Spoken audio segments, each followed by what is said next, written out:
What is up, YouTube? Welcome back to Celio's Network. My name is Luke, and today we are looking at Zoroark Drampa 2.0. Zoroark Drampa was a deck that was popular earlier this year in the 2016-2017 season in the standard format. It worked off of Zoroark having the attack Mind Jack and the ability Stand-In, which are both great assets on the card. And Drampa hitting Berserk for 180 with a choice band while damage on a bench. It used Magma Base, Team Magma's secret base, I believe it's called, to put damage on a benched Pokemon, so Drampa's Berserk would hit for its maximum damage. We're doing something similar here, but with Po-Town, because Team Magma's secret base has rotated out, and Po-Town is also better because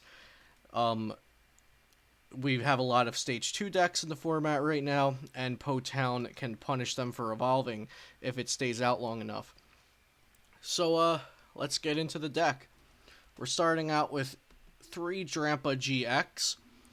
Drampa GX is an all-around great card. It saw so much play right off of the bat when it was released. It's a basic colorless Pokemon with 180 HP. Great right away. Righteous Edge for a single colorless energy. It does 20 and discards a special energy from your opponent's active Pokemon. Great attack. Berserk, 80 damage for 3 colorless. If your bench Pokemon have any damage counters on them, this attack does 70 more damage. So that's 150 damage if the extra 70 is being procced. So that's 150. And then with a choice band, it is 180. And then its GX attack is Big Wheel. Shuffle your hand into your deck, then draw 10 cards just for a single colorless energy. This is a good attack to get you out of a dead hand if you're not drawing what you need. If you have a lull of a turn where you can't really do much else, Big Wheel GX is fantastic to get you to a new hand of 10. It does have a retreat cost of 2, but we play Stand-In Zoroark and Floatstones and Guzmas, so that's not too big of a deal. It's weak to fighting. The main fighting attacker in the format currently is probably Gallade in the Guardy decks. So that can be a problem because Gallade can one-shot Drampa. But other than that, Drampa is just very, very good. We have 4 Zorua. I put the wrong Zorua in here. You probably want to run the one that confuses for 1 energy. So that is my bad. This is the Zorua from Shining Legends. But 4 Zorua nonetheless. We shouldn't really be attacking with it too much. Then we've got 2 Zoroark from Breakthrough with Stand-In ability. Once during your turn, if this Pokemon is on your bench, you may switch this Pokemon with your active Pokemon. So this is really good because you attach a Floatstone to Zoroark and then stand in and then retreat to whatever you want. It also works well with Guzma if you want to stand in and then Guzma and then put your what was previously your active Pokemon back to the active. Mind Jack is an amazing attack. It does 160 if your opponent has a full bench, and it does 190 with a choice band if your opponent has a full bench. So that's knocking out every basic GX and EX, I believe, in the format. So Mind Jack is really, really good. Then we've got 1 Zoroark Break that evolves from Zoroark non-GX. And Zoroark Break gives us the extra 40 HP, but it also has the Foul Play attack for 1 energy. Choose one of your opponent's active Pokemon's attacks and use it as this attack. So this is really good. It can copy a Tapu Bulu GX's Nature's Judgment. It can copy an opposing Drampa's Berserk. It can copy a Gardevoir's Infinite Force. It's really, really good. And next we have 2 Zoroark GX. I do want to note real quick that this little, the arrow going from Zoroark GX to Zoroark Break might be a little confusing. Zoroark Break does not evolve from Zoroark GX, only from the regular Zoroark. So Zoroark GX, 210 HP on a Stage 1 Pokemon. That's really, really good. Trade is the ability that everyone is excited about. You may discard a card from your hand if you do draw 2 cards. This is reminiscent of the Empoleon from a couple formats ago with the diving draw ability, which did the same thing, and the attack command attack, which was basically Zoroark GX's first attack, Riotous Beating. For 2 colorless energy, it does 20 damage for each of your Pokemon in play. So if you have a full bench plus your active Pokemon, this attack does 120 damage. With a Choice Band, it does 150. So it's not one-shotting a lot of things, but it is a solid attack on a Pokemon with really good draw support and high HP.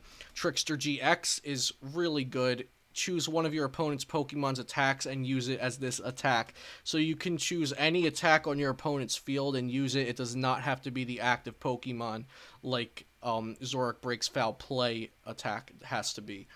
So this can really surprise your opponent and just use any attack on their field. Next we have 2 Tapu Koko for the Flying Flip and for the Free Retreat. With Flying Flip, 20 damage to each of your opponent's Pokemon. This is really good to start out with because you can spread damage on those Pokemon. They're a little hard to one-shot, and you can put them in one-shot range with a Flying Flip or 2. And then rounding off the deck with 2 Tapu Lele GX. I might up this to 3. I'm not really sure. We have some extra draw power from Zoroark GX, so I am not sure if the 3rd Tapu Lele GX will be needed, but it would be nice to have if I find the room. Next, we have 2 Field Blower because we have some important abilities to use. 1 Rescue Stretcher. I might be upping this to 2 just because I don't want to run 2 Zoroark Breaks.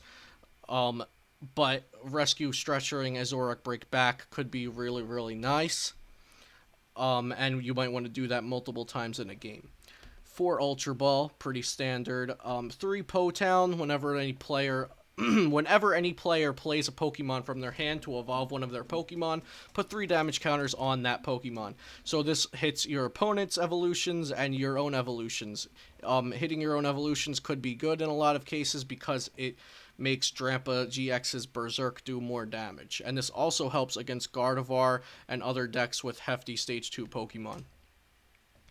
1 Acerola. I would like, again, there's a lot of things in here that I'd like to have more of, but I'm not sure where I'm cutting cards at yet. This is still a new build. It's definitely not perfected. I have been testing it, but I'm not sure about a few of the numbers. So Acerola is really good because if your opponent doesn't one-shot a Zoroark GX, you can just Acerola it back to your hand, evolve it onto a new Zorua, and deny your opponent of that prize card, or those 2 prize cards. 2 Bridget, just because I think it's important to hit the Bridget on turn 1. This gives us a better advantage. a better chance of having it in our turn 1 hand and of it not being prized. So Bridget's really, really good because you can get a Zorua, Drampa, Koko, 2 Zorua, Drampa, 3 Zorua, 2 whatever you want. It can search for Drampa GX, which is really nice. 3 Guzma. Guzma's a great card. We don't have Versus Seeker right now, so 3 feels like a safe number. 4N.